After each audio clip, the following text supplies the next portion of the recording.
I'm in Albany, New York, about to look at the installations and performances of Abraham Ferraro. Let's go.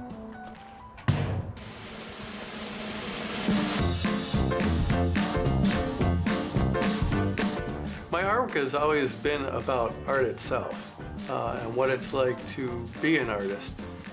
I do large-scale installations where I have a bunch of light switches and literally miles of extension cords. They light up art and not art signs. I've done performance work where there are literally tons of steel and wood, and there are these really laborious projects that boil down to the creation of a piece of artwork, like a drawing or a painting. I also make work that's more on the craftier side. I do these orbs that are incredibly detailed. I mean, I even consider house renovations to be artwork. This is the Flavor Space Saver.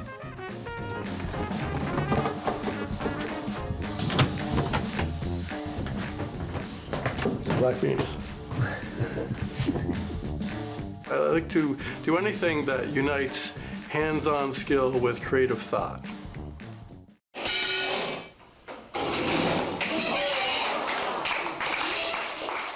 When I was making artwork in graduate school, I was making these pieces that involved a lot of interaction with the viewer. And at a certain point, it became obvious to me that the pieces were successful when I was around demonstrating them. So it became very obvious that I needed to be around and do a performance.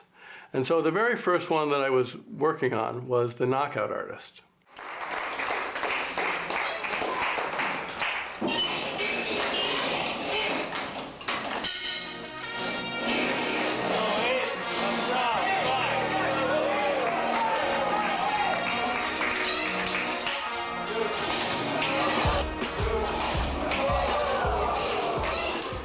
And it was a spring-loaded mechanical boxing arm. And originally I thought, wouldn't it be great if you came to my art show and there was this spring-loaded mechanical boxing arm that would threaten to punch you in the face as you walk by? Well, obviously, because legal reasons, that was a terrible idea. So then it became a natural that I was going to be the one who was going to get punched in the face by this spring-loaded mechanical boxing arm.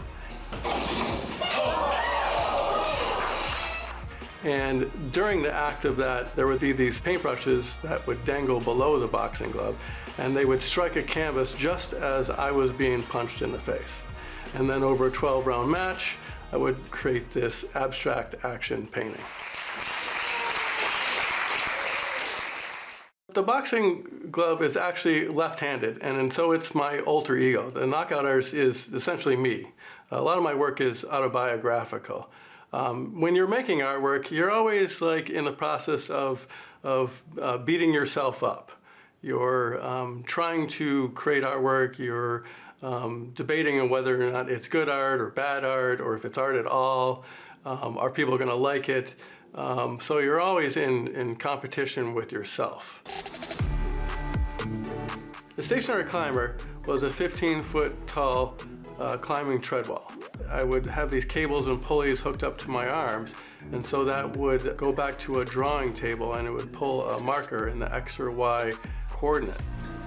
And as I climbed the tread wall was connected to this drawing table, and it would spin the drawing table in circles.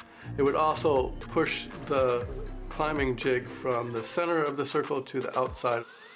So you have these 4 different movements that would make this scribble line drawing.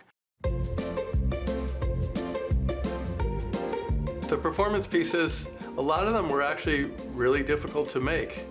And I was really kind of jealous about painters and photographers that could just send their artwork to a gallery and it would get installed for them. I mean, with the performance work, it was always me setting up these pieces, and it was really hard to sustain.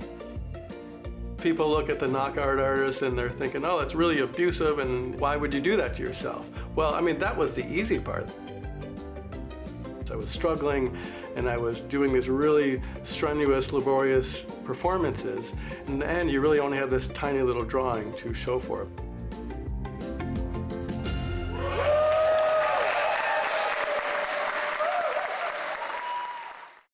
The mailable artwork directions was really an answer to the problem that I had created with my performance pieces.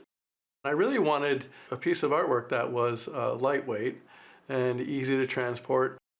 Originally started in 2008 when I got into a show in Scotland. It was called In Transit, and it was all about how artwork gets from A to B. And so I thought, oh, I'll just make a funny looking box with holes in it and mail it to Scotland, and they'll take it right off the delivery truck and put it on a pedestal, and that's your piece. And I thought everyone was going to do that, right? So I went to go check out the show online, and to my surprise, no one else had done anything like that. And that's when I had that eureka moment. I'm like, I'm onto something here. It wasn't long before I figured out how to make a bunch of pieces interconnect and turn into this monstrosity that it's become now. It's pretty much taken over my whole house. I do enjoy it, and I like to move around so that it stays fresh. I definitely am compelled to make artwork. I really need to build things.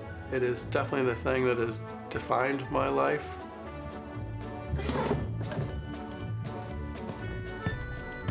Who really declares what is art? I can say that it's art, but if it's not validated by the art institutions or by the art audience, then does it really matter?